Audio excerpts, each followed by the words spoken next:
All right, welcome everyone to another episode of the Cosmic Magics podcast. With your host today, Bernhard Guenther. And my special guest today is my friend Aaron Nichols. And Aaron and I, we have known each other for over 10 years, since 2008. Aaron is originally from Los Angeles and living in Thailand / Boulder, Colorado, traveling all over. And the reason I have him on the podcast because Aaron and I, as I said, we go back many years ago, and he has helped me in my own personal path whenever I needed a man to talk to about personal stuff, reflections, insights, feedback. And I always valued his insights come from an objective perspective, giving compassionate mirroring, and especially in light of relationships, man's issues, quote unquote, masculinity, toxic masculinity versus healthy masculinity, sexuality, and many other things we see talked about, especially in this political charged climate nowadays, where a lot of talk is about toxic masculinity and the war of quote unquote feminism versus masculinity, gender wars and all of that. And it's hard to talk about it in the mainstream because everybody gets triggered, everybody's offended by something. It's like walking on eggshells sometimes. So would just like to have a discussion talk with Aaron about all of that, also sharing our personal experiences. In particular, talking about issues and issues or challenges we face as men in this day and age. So welcome to the podcast, Aaron. Thank you, Bernhard. It's good to be here. Excellent. So just maybe for the listener, can you share a bit about yourself, your journey so far, what you have learned, what you have worked at and as? Mm-hmm. Sure. So, I've kind of been all over the place and done a lot of experimenting, taken a number of different career paths. And, I think probably the main reason that you invited me here to have this conversation, of course, because we have a personal history together. And I think both being sort of men who've led alternative, not relatively non-traditional lives, we've related to each other quite a bit around things. And I think we're both kind of like rugged individualists in a way, right? But also, not in this like traditional masculine, way that phrase has been used, but, we're both kind of like more sensitive, spiritually sensitive oriented sort of guys. So we've had a lot to relate with each other around in that way. So aside from our personal relationship, I think, these things have always been really a main focal point for me, like sexuality and intimacy. And then being a man, sort of, exploring like, how does masculinity fit into, just like, what is my own personal exploration around being a man? And especially in these times it's like everything's kind of up in the air. I mean, everything is like, I don't know. It seems like, as we were talking about before, it's like everything's sort of, from my perspective, being broken so that it can be rebuilt. Mm-hmm. And, where does masculinity fit into that, and where do men fit into that? And so, I've personally I haven't done like a whole ton of men's work. I haven't been on all of the retreats and trainings, but I've done a fair amount of it. And I personally, it kind of goes into my own personal astrology where the intimacy and sexuality are kind of like right at the center of everything. So it's just like my own personal karma to explore these things. So really from a young age, like around, I think, like 18, I started learning, like reading books about sex and relating. And so it's just been a very strong area of interest for me.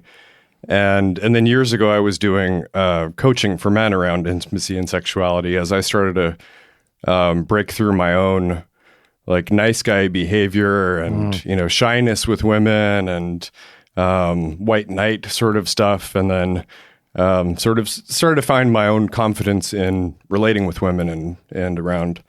I already had a fair amount of confidence sexually, but I was kind of like shy with women and insecure and That's funny how actually I'm feeling a little bit insecure right now. Exactly. Yeah. It's good. Yeah. No, it's yeah. I'm not used to being in this kind of recorded conversation, but but that's also, a skill I've developed is truly being with what I'm feeling and being able to talk about it. And I think that's the time that we're in now is one where we're really learning about intimacy and being with all of who we are. And I think it's an important thing for men to learn about as well. And, revealing ourselves, revealing who we are, what we're feeling. But yeah, so I was doing, that coaching work and it just, something wasn't quite working out. It wasn't really clicking. And I found myself in my rugged individualism, basically homeless and couch surfing. I remember. Yeah. I was completely broke. And, in the traditional masculine ways, I did not have my shit together. And, so I went through a very humbling process of actually getting a job, which I'd always been self-employed for all of my quote unquote adult life. And then I got a job, which was very humbling. And it actually led to co-founding a business, which was not really in my area of interest at all, which again was, sexuality and intimacy. But it was related to some past professional experience I had working with pets. I've always had an entrepreneurial streak, and I had started businesses in the past that all failed. But yeah, so I humbled myself and just sort of took this as it's an opportunity. This is what I can do right now. And I surrendered to what was coming to me and ended up for a few years building a business, which was a very challenging experience, but led to a fair amount of material success. And I'm now liberated from that. We were very fortunate and able to sell the business. Mm-hmm. And now, that's delivered me to a place where I get to really, again, focus on what I'm most interested in, which is around sexuality and intimacy and how men fit into that. And so I'm currently writing a book, which is an essential guide for men in relating with women, basically. And but it's also really more. It's just as much about self-work and self-knowledge. That's really the foundation of healthy relating, in my opinion. So, yeah, I guess that's probably a fair introduction. Yeah, very much. Thank you. No, it's interesting what you mentioned at the beginning. You felt a bit insecure about sharing this and nervous. And it's interesting. It reminds me of maybe that a lot of men can relate to, because I also work with men together. And it seems, it's always this, we talked about this before, this topic is going to be tricky because, what the issue I see with generalizations, stereotyping men, women and whatnot. But there's something to be said about what all men struggle with to varying degrees, but the way it expresses itself is very individualistic. You even mentioned your astrology chart. We can get into that as well. Our personal lessons, talents and whatnot, they're very unique to each individual. Everybody's very different in that sense.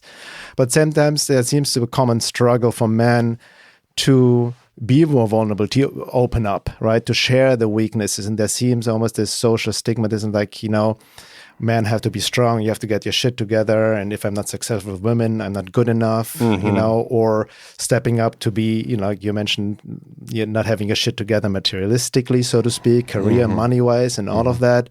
So what do you see the reason why men, because it seems to me, generally speaking, when I, also work coaching services or my body work, or when I go to yoga classes, workshops, retreats, there are mostly always more women there, generally speaking, who are more open to that kind of work and not very men. Why do you think that is?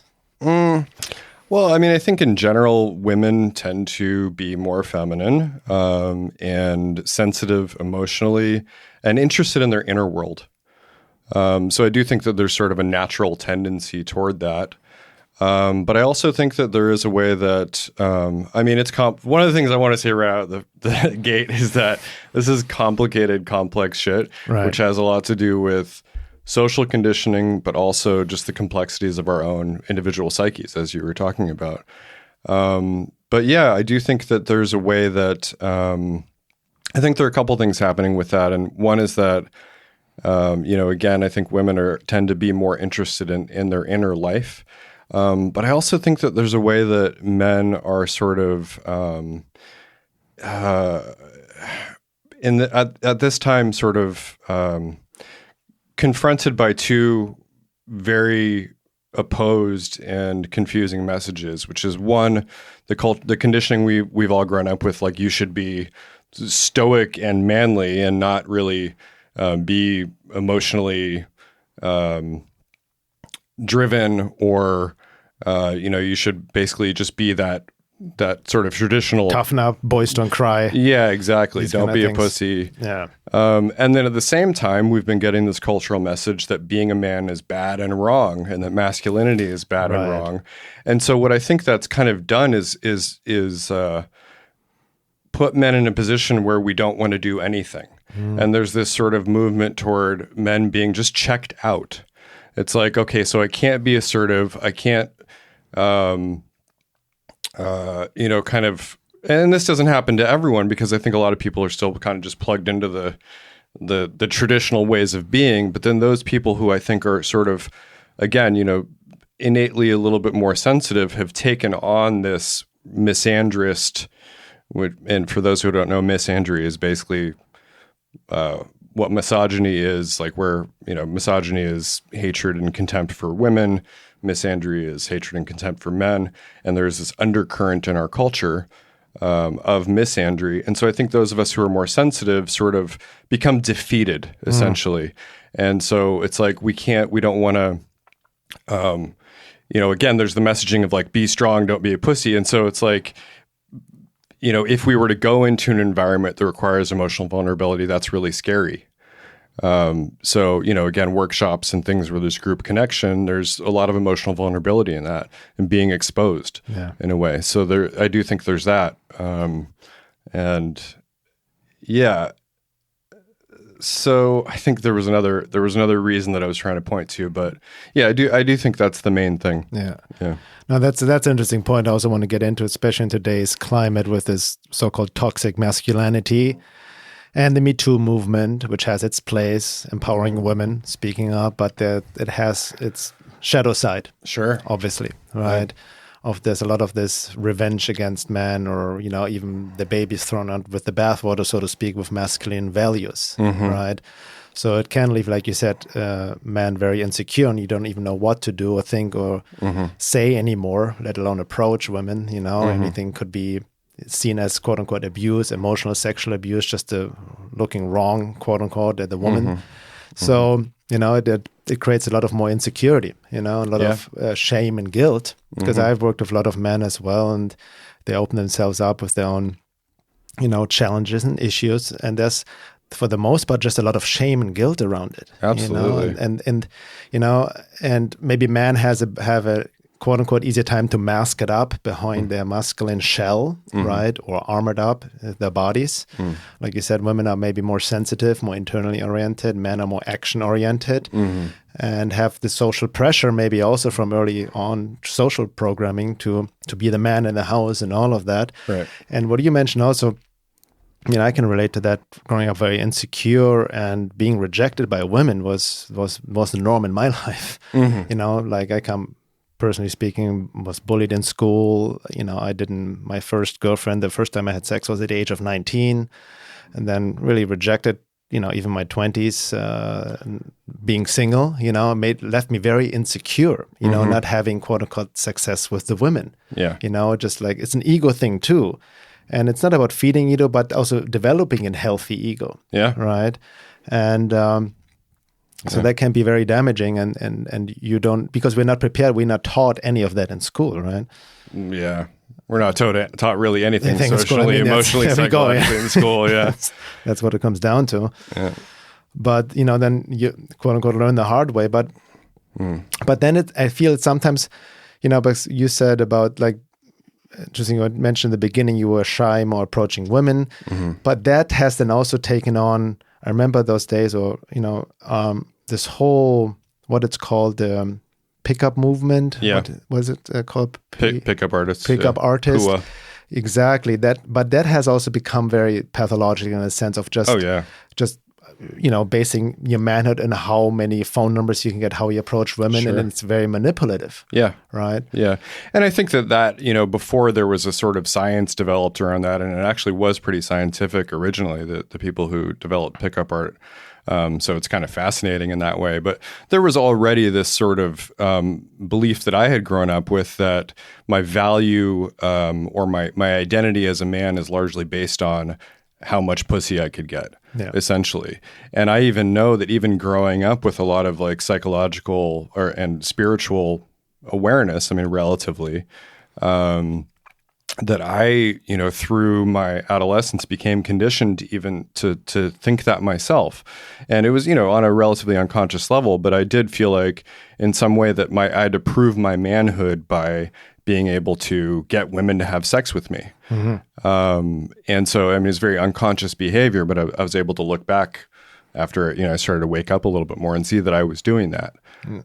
Yeah. And do you feel like that comes, because a lot of the stuff we're dealing with is like an overcompensation because of certain wounds and traumas we've gone through life in our early childhood?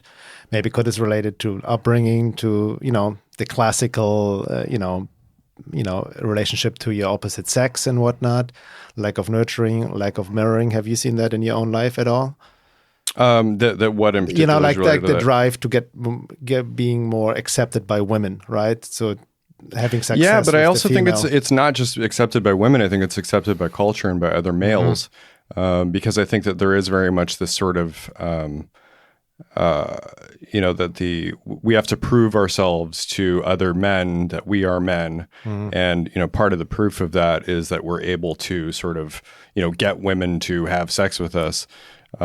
So yeah, there's that, but I also think, there's so much related to early childhood stuff. And I think that, whether it's being expressed in particularly male oriented ways or female oriented ways, we're all wounded from early childhood and in a way trying to prove our worth, however that is, however we end up unconsciously seeing that as individuals or as males or females.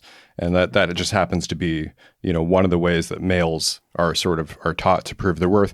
But then on the other side of that, there's that conditioning that says like, you should be nice. You shouldn't try to overpower women. And of course, I don't think we should try to overpower women, but it's just this conflicting messaging, which I think, puts men in this more sensitive men, more aware men in this place of like, fuck, I don't know what to do. I can't do anything. Right. That's very interesting because what you mentioned at the beginning, I can totally relate to that. The nice guy syndrome, or the white knight syndrome, which was definitely what I defaulted to. As the rescuer for women in distress, and then like taking care of them, being there for them, not even standing up for my own needs, yielding always to them and them. But that made the relationship even more toxic. Oh, yeah. Oh, it's terrible. Yeah, it's a codependent sort of situation. And I can speak to that too. And I think a lot of men have had similar experiences. But, for me, I grew up with a single mother. And fortunately, my dad was around and he really did his best. So a lot of credit to him for, basically, we're all dealing with our own sort of intergenerational trauma and histories and karma. But I can say that, both my parents had really fucked up childhoods and they both really did their best for me and my sister. So I'm super grateful for that. But nonetheless, my mom, for the most part, was raising us on her own, and she was very angry at men for the ways that she'd been treated. And so I literally, throughout my childhood, heard the words "men are pigs" over and over and over again. And it's not just her either. I definitely got that message very directly from her, but culturally there's this sort of "men are pigs" sort of meme, floating through the culture. So again, as, and I think as a young child, as a boy, you're going to react to that in one or two ways, one, or both, which are kind of bipolar. And one is like, yeah, fuck it, I'm a pig. I'm just going to be a pig. And the other way is like, I'm going to do everything I can to not be like that. And so I mostly did the everything I can not to be like that nice guy syndrome. But then again, in my later adolescence, and part of this was that I actually moved to like the hood, which was very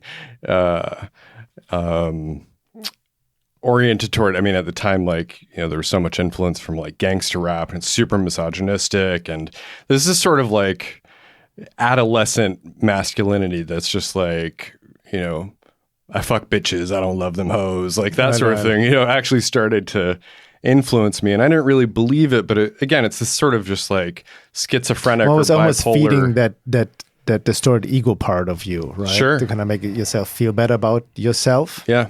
Right. And so, I mean, I had some sort of complex balance of those things happening in me. I never was like just a dick to women or abusive, but I don't know. It's complicated stuff, but again, back to that sort of the childhood wounding and experiences that I think that a lot of us have around relating to women is getting that message from culture that being male is wrong.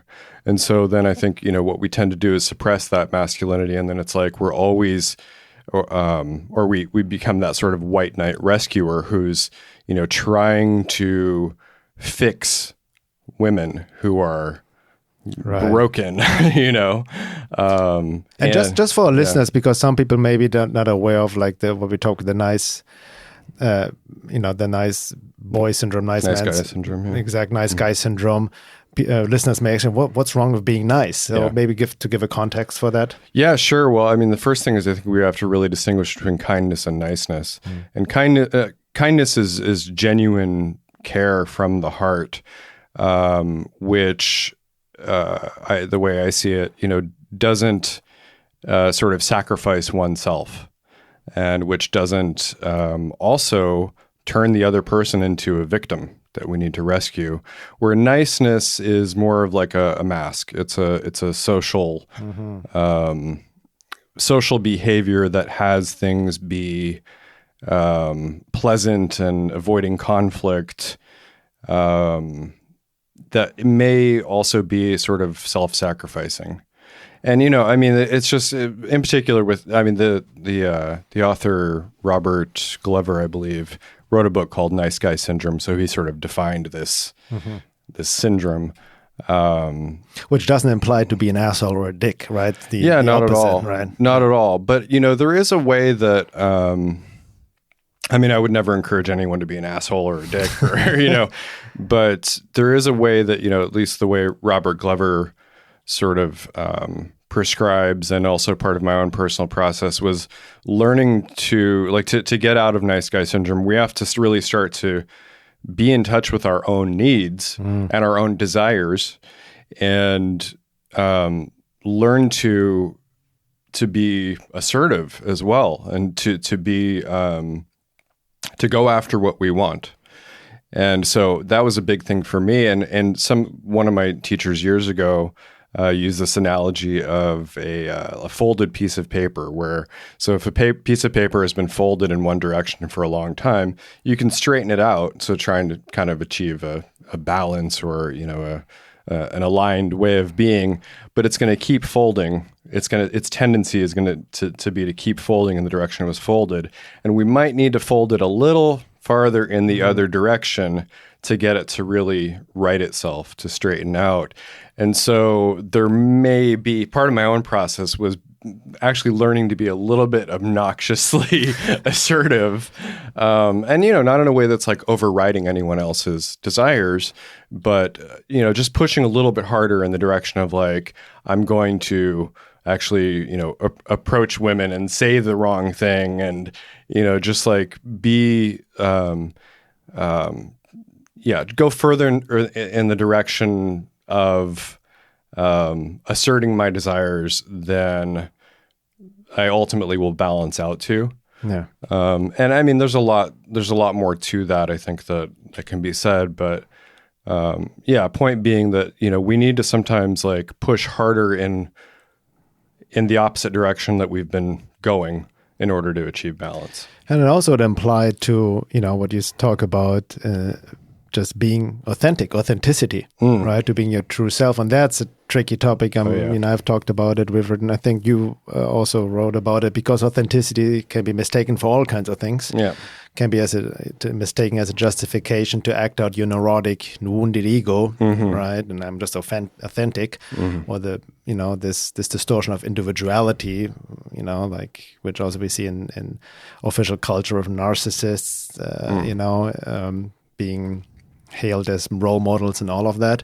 But true authenticity means beyond in touch, like I said, with your needs, with your deeper quote unquote sole purpose. That's a loaded word, but just something more you learn by yourself inquire, knowing yourself better. And the more you know yourself, then the less you're also looking outside for this validation, right? Because that's where a lot of men, all genders, men or women, that's other genders, let's talk about this later, are looking maybe validation externally.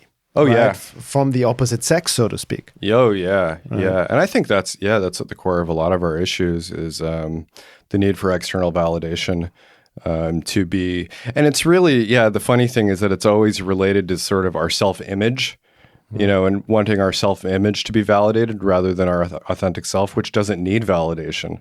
It's like if you really know, who you are, which is a lifelong process, I think, but that self-knowledge doesn't need to be validated. And that's part of why I think that I was mentioning, like in my book that I'm writing, the self-knowledge is really foundational. And that's for the purpose of relating too, so that you can have authentic, quote unquote, authentic relationships, but also so that you're not, seeking attention or validation from others, rather than true connection. Yeah. But authenticity is a really interesting thing, because it's like, it implies sort of like to be authentic, you're quote unquote being yourself, but who are you anyway? And who, the classic advice, like the dating advice, has always been like, well, there's been all kinds of dating advice, and a lot of the pickup art stuff is very inauthentic. It's really scripted and manipulative, but then some people, of course, you always hear, just be yourself.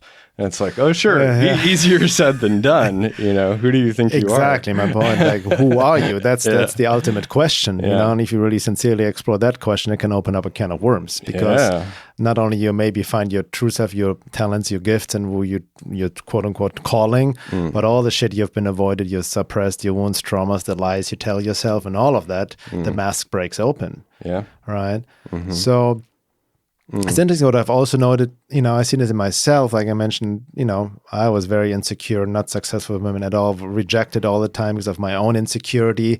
And there's also the psychological rule, you attract where you're at, The outside reflects the inside. So the way you, quote, feel about yourself, especially unconscious, that's how other people relate to you as well. Oh, yeah. And it's not just a superficial confidence. It's not about just that ego confidence, but also internally. Yeah. Right? So a lot of things we have suppressed. But I've also noticed, some people, and it goes for both men or women, are very externally over-focused on finding the right partner and almost obsessed with relationship because they have not found their calling within. Yeah. Right. Because I remember my 20s, yes, I was rejected by women and all of that. There was long periods of just being single.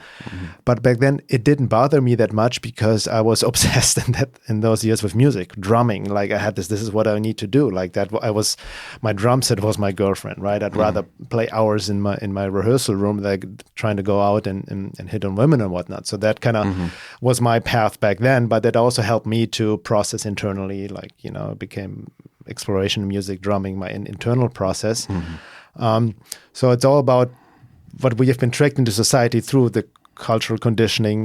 We be bombarded that we have. It's almost, especially years ago. When you're single, something must be wrong with you. And I also fell in the trap of comparison. I met my friends that were in relationships and I was envious at them and felt alone, so I took this on. So there's just this external pressure constantly if we don't really focus more internally and don't get, and sincerely inquire within to really find the quote unquote true self, like you said before, which doesn't need to be validated. Yeah. Yeah, indeed. Yeah. And I think another interesting thing about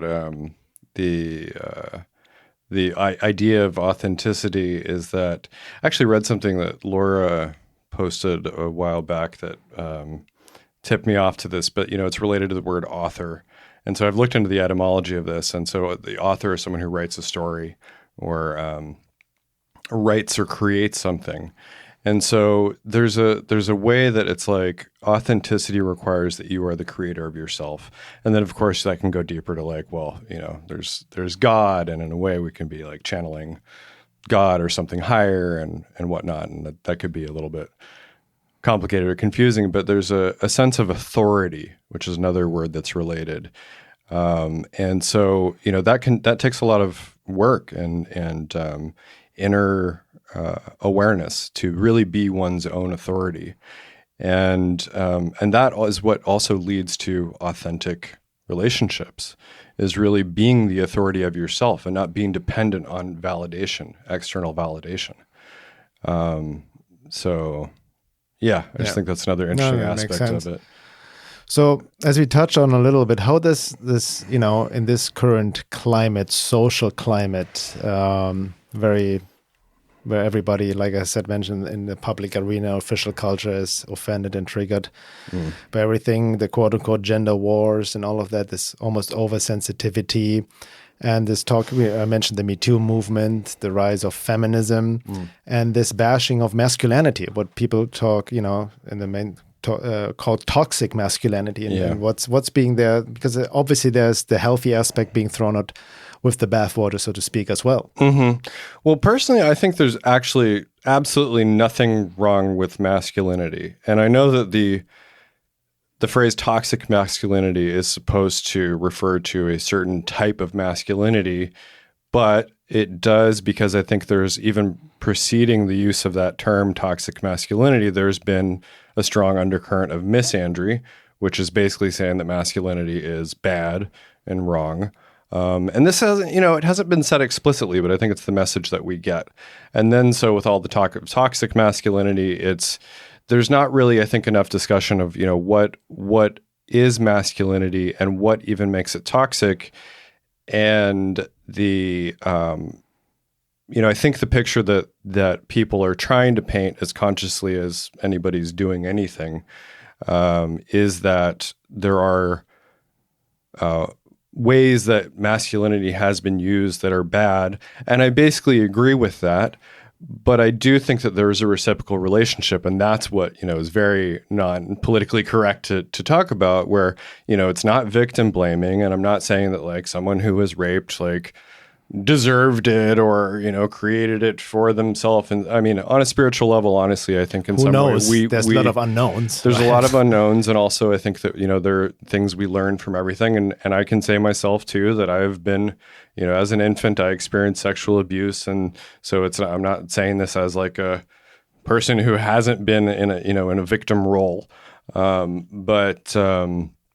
No doubt men have behaved very badly, and to this day still behave very badly in a lot of ways, which I think is happening on an unconscious level. I mean, I think there's, a conscious person, and I don't mean conscious in terms of like being spiritually correct or anything, but I mean, someone who's literally conscious does not do things to hurt other people or override the will of other people. So anyway, I think that, there are ways that men, not masculinity, that men have done very bad things. But I also think that essentially through the evolution of human beings, there has been this it's less, what's not toxic is the masculinity. What's toxic is the relationship between the masculine and feminine. And, I was reading some, Eva Pierrakos pathwork recently, and she actually laid it out in a really interesting way, which is so funny. Like, I wonder how people would react to this, like, if she was saying this kind of thing now. Not that she was ever really mainstream, but, what she was talking about was how there's actually historically always been this mutual resentment between men and women, because on one side, women have been like, I'm oppressed, I don't have freedom. And men are like, you're fucking worthless and dependent on me. I do everything to keep this household running. Like I bring in all the money. I do all these things. And I think that's also part of what gets lost in the conversation about toxic masculinity is actually what's good about men and the ways that we historically, have been providing and protecting, and we do the crap jobs. Like, we're the ones like fucking in the sewer cleaning shit up, and and also protecting humankind from wild animals and all of the threats of the world. And so there are ways that I think inherently masculinity is I don't want to say good or bad, but it's neutral, and inherently femininity is neutral, and there are toxic expressions of both, but those toxic expressions don't exist independently of each other. It's actually a mutual relationship. So I think that our task really moving forward is to find the proper relationship of these things, and that it happens internally first in all of us as individuals, men and women. Yeah. Yeah. So that's a great segue, because it reminds me of like a lot of women or men. Many people blame patriarchy, right, for the issues in our world, male dominance and all of that. And there's some truth to it. But I really enjoyed Philip Shepard's view on that. Philip Shepard, I had him on the podcast a few episodes ago on the topic of embodiment. And he wrote in his book, New Self, New World, that we don't live in the patriarchy, but in the patrifocal society, obsessed or addicted or identified with the male aspect of consciousness. Yeah. So getting it away from the gender identification of male and female, but making it an aspect of consciousness. And what is the male aspect of consciousness? It resides in the head. It's logic, it's structure, it's control, it's order, it's doing. Yeah. Right? It's growth. It's what we all see, capitalism, all the systems and all of that. And the feminine aspect of being is rooted in the body. It embraces all, it yields, it nurtures, it's connected to all that is. It's rested in being. Yeah, and right? feeling. And feeling and all of that. So it's being and doing, but they both need to come together. And we talked about this before, turn these things around, right? Yeah, that's right. And it needs to be the male needs to surrender to the feminine, first being and then doing.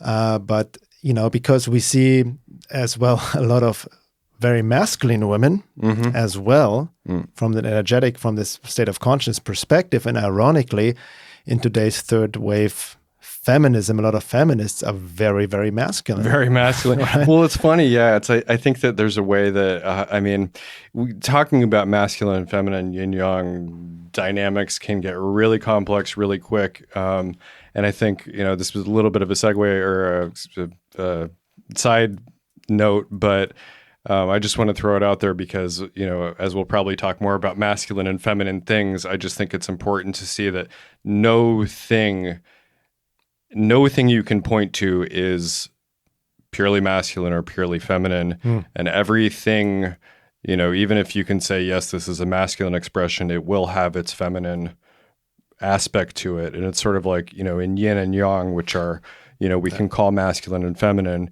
Each one, in the Tai Chi symbol, there's on the yin side, there's a dot of yang, and on the yang side, a dot of yin. But even that's just one diagram and way of depicting it. But you could even say that each of those sides, the yin and yang, have their masculine and feminine side, and it sort of divides infinitely. And so also, I think it's important to say that, I think there's a huge confusion, and one of the things people get triggered about in this time is that we have a habit of equating masculine with men and feminine with women. And so when people talk about the problem with masculinity, it, in their mind, it immediately goes to the problem with men, and not that I think there's a problem with masculinity, but there's this way that we equate these things. And I think we really need to get beyond that and see that there are masculine and feminine expressions in everything. So I just want to put that out there. But so to go back to, what you're saying about this, like sort of, there's this like over masculinization of women that's happening and a feminization of men. And I do think that this is sort of this natural evolutionary process that we're in, and shit is just getting broken and confused so that we can sort of put it back together. And but we need masculinity to do that. We need masculine expression to put things together into order. And that's what masculine expression does largely, is order things.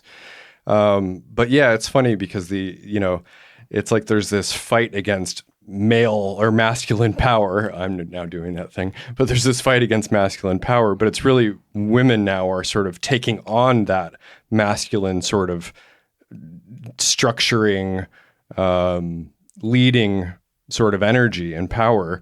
While it's being called feminism, but it has nothing to do with femininity. It's more like women are, and I think that that's honestly one of the things, it's like a sad confusion that's happened where we've equated, I think unconsciously, power with masculine, because in the patriarchal or patrifocal model, men have apparently been in power. And so, but I actually think there's a way that there's a sort of there's a masculine type of power and a feminine type of power, and that because we've seen power as being this sort of more masculine thing, or we're only familiar with that masculine type of power, that's what women now have gone toward. Whereas I think there's inherent power in femininity, which has just been devalued in the patrifocal model, where it's like, feeling and being, those are powerful things, but we haven't considered them powerful, And so I think that, again, we need to sort of exalt, there's this like rise of the feminine. And I think what that really, there's something to that, and it's a little bit abstract, but I do think we need to exalt the feminine and really appreciate the true power of the feminine energy, and that the masculine energies and masculine drives need to be used in support of that feminine energy. And I see it actually even like, I've modeled these things out in really abstract ways, which I'm trying to like still kind of coming to grips with in terms of my own model around it. But I do see even in a way of like the structure of the self, where there's like personality and essence. And I see the personality as being this sort of masculine structure, and the essence being feminine. And in a way, it's like, culturally, we have valued in the patriarchal or patrifocal sort of culture, we've valued structure and the personality, and the sort of external representation of who we are. And what I think we need to do, and it's part of our spiritual development, is to make the essence and knowledge of and being with the essence primary. And then it's the structure of the personality that supports and gives a vehicle for the essence becomes an expression for essence expressed, right. In the world. And so I actually think that this is this process of the sort of the dissolution of the structures that we know, and then the rebuilding that can happen is actually something that takes place in each of us and not just in the world. But it's a way that we can kind of orient ourselves. I like that's very, very interesting. I like that analogy with personality and essence. And I agree with what we see nowadays with the gender wars, the political non-binary movement and the 50, 100, 7, I don't know, many genders out there right now, and pronouns and all of that. And then, men and women fighting each other. But it's all what I see. As my work and listeners know, from a matrix perspective, it's like this divide and conquer, like we're fighting each other, right? And we, like you said, the feminists, the hardcore feminist movement are taking these values that they actually fought against. It's almost like you become what you were actually originally fighting against. Right. And that's how the matrix works, how it overtakes us through our own minds, right? And then also what I see happening, I agree that everything is being burst open from this perspective of the high evolution of consciousness. Everything is being put into questions. And the divine, remember, I know we could talk about this as well. We both watched the series of Shradaloo. Yeah. Who talked about, I have the series, I mentioned him in my last essay on the necessity to spiritualize the being and align with the divine. Surrender to the divine. Thank you for correcting me. I had a brain fart.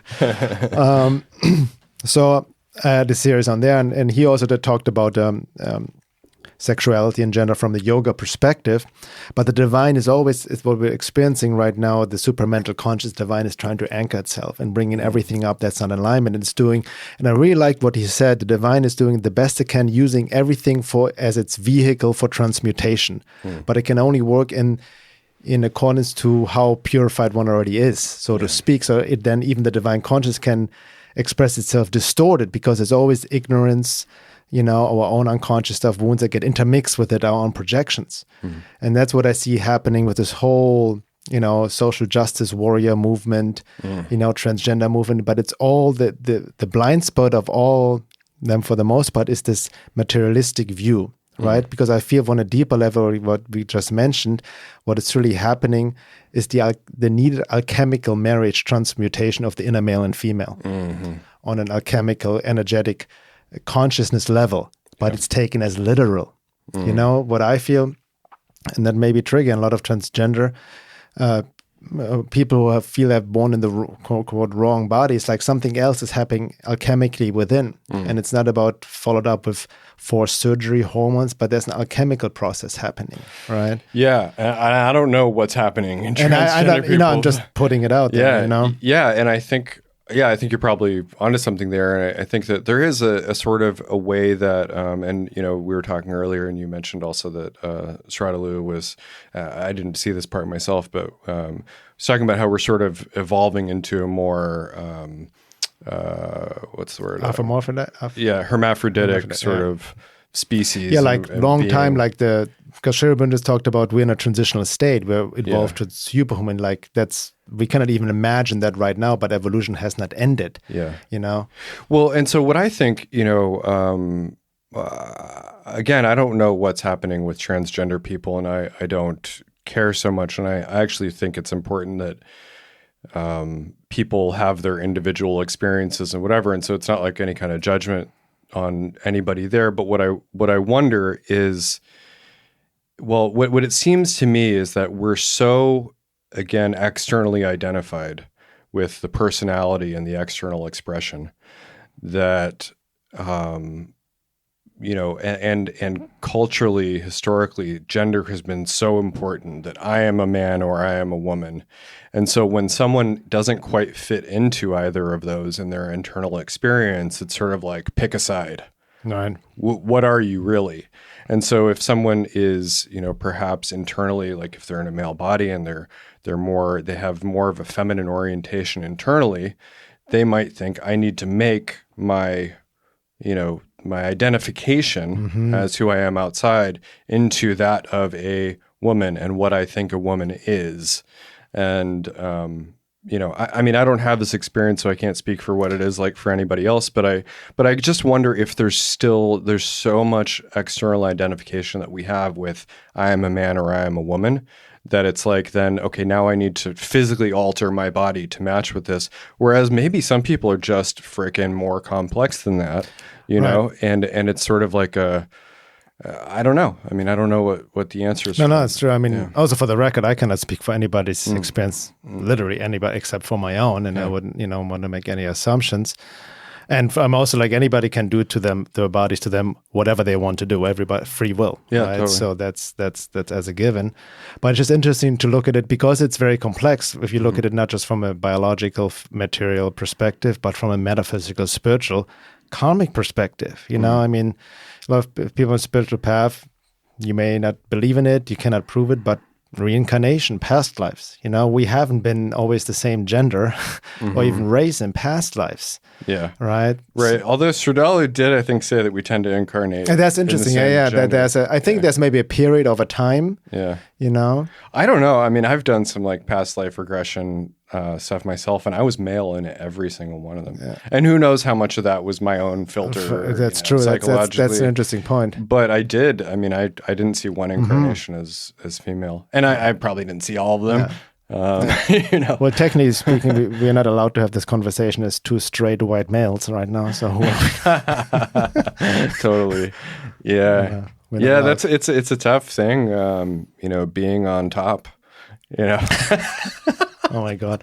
Oh my God. No. Yeah, no, it's actually, no, it's funny. Like I mean, I'm, you know, the typical, straight white male now, you know, and I've always been somewhat economically privileged, though I have been broke as shit and, you know, literally homeless like at times in my life. But it's funny. There's a way that it's like people culturally, especially like sort of the social justice movement, are like, you basically say people like us have no place to talk about any of this stuff, and our opinions don't matter, and we need to just acknowledge our privilege. Exactly, but this is the disease of collectivism, to try and make everybody the same, and this, you know, collectivism of group identity, rather than, because I know, you know, for yourself, I've worked with thousands of people all across the board. I've, even my bodywork practice, I've worked on transgender, like all kinds, and then never any judgment. And I see everybody has their unique experience and the unique lessons, karmic, spiritually, emotionally, trauma, wound-based, so it's about the individual. Yeah. Regardless what race, gender, and whatnot, right? And then everything affects everything else. But it is, and I think that there is, I can personally see in this trajectory of my life how there is a privilege that I have experienced being white, even in the unfolding of my career, honestly. Mm-hmm. Whereas the people used to give me the keys to their homes. I had the keys to like 20 different people's homes. I was a professional dog walker. Right. So I was coming in and out of people's homes when they weren't there. A lot of trust involved there. And I honestly think that a lot of those people wouldn't have given me the keys to their home if I wasn't white. Yeah. Fair enough. Yeah. And so there is something to that. I think that, but should you feel guilty about it? No, I shouldn't feel guilty. No, not at all. But really what I wanted to say before is that I think that there's definitely not any kind of poor me thing happening here, but I do think it's fair, to acknowledge that psychically there is a certain pressure, especially for more sensitive people who actually are compassionate, like I think, you and I are, and who want to be responsible and be kind, and that there is a psychic effect of people like blaming you for everything. Yeah. And it's honestly for a long time. I mean, I've always been I was raised in like more of a progressive liberal sort of, framework. And so I myself, I mean, especially when I lived in a black neighborhood, I fucking hated white people, and I thought like there was like this self-hating thing. And I was like, all of the problems of the world come from white men. And now I can see, I think that's like literally not true, but also,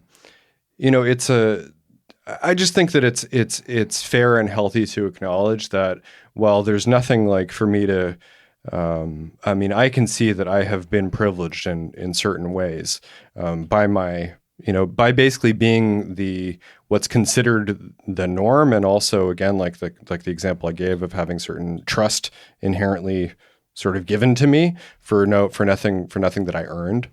So while we can acknowledge all of that, I also think that there is something that's deeply damaging and challenging about being the focal point of people's blame for everything. Yeah. Everything. And I honestly think that's really hurting men. Overall. Exactly. I mean, it's a deeply painful thing if one really takes it in and acknowledges it, to say that like who you are by birth is the cause of everything wrong in the world. Yeah. And then that's where I think, there's so much self-hatred and self-destruction that happens in men because of that messaging. Yeah, no, good bring it back to that.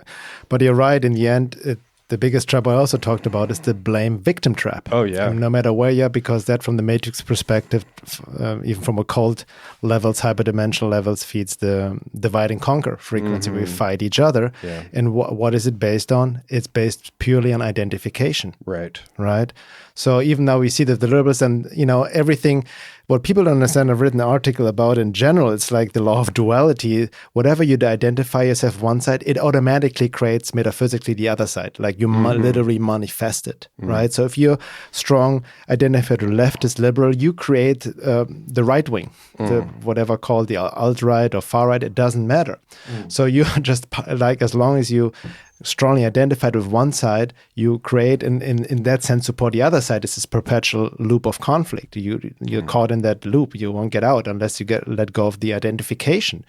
So in general, what you mentioned before is just the strong identification with external, with personality, with gender, whatever it may be, with race, whatnot. That's actually the key that keeps us from quote unquote uniting or healing or having a more compassionate society. I don't know, like this ideal we are striving towards, but it's all based also on conditioning and wounding and whatnot, right? And like you said, like And then not understanding higher laws, metaphysical laws, the law, universal laws, the law of cause and effect, karma, and all of that. Who knows? Who we might have been in past lives and whatnot. So all of that comes into the equation.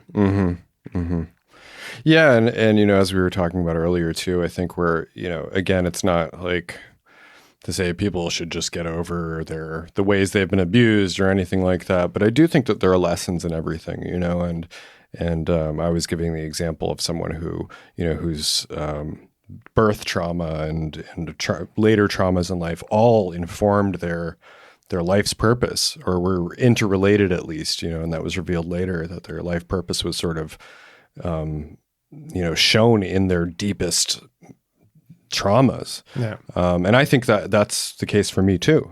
That's can I say something? Yeah. That's fascinating, because I remember what you said. You mentioned what you mentioned was the story of Wim Hof. Yeah. Right. Who can you maybe just share that? Yeah, sure. So Wim Hof was sort of inexplicably drawn to the cold in his late teenage years, I believe, the cold and breath work. And he had some inclination that he wanted to develop sort of spiritual powers or siddhis, but he didn't really know why he was drawn to the cold specifically and breath work.